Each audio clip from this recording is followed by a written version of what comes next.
me also go to Dr. Ishtiyaq Ahmed there in our Islamabad studio. Taking it from the same line of the historical context, what do you think the fuss is all about? You see, I agree with your other participant that there is an element of mistrust on both sides.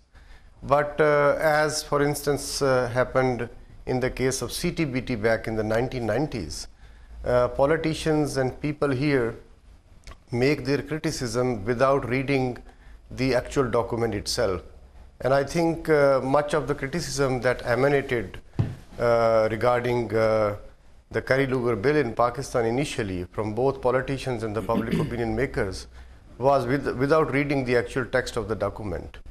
Now, as far as the three conditions listed in section 203 of the bill, which pertains to limitations on certain assistance, and especially paragraph C, what you see there is that many of those issues which have been raised are in conformity with our stated policy.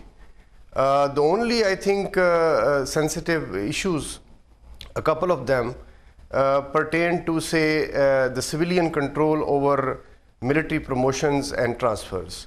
And secondly, the access to officials linked with our nuclear program because of the history of nuclear smuggling network in this country.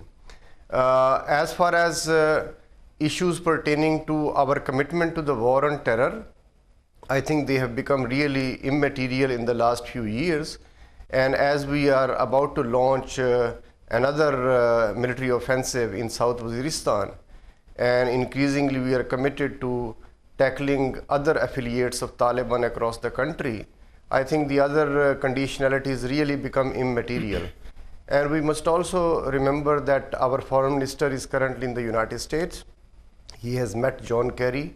Both have agreed to undertake some kind of a review in the US Congress. Dr. Ishtiyaq Ahmed, could you quickly respond to what Mr. Ashraf Ghazi has said here?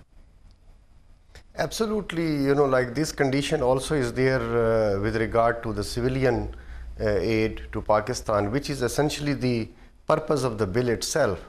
But what has really become controversial are some clauses pertaining to military assistance or the transfer of US arms to Pakistan. And I think since they are being perceived as very sensitive by the army in Pakistan and even largely by the public opinion, as the media criticism suggests, when the review takes place, I think they may be reviewed or even virtually eliminated from the bill itself.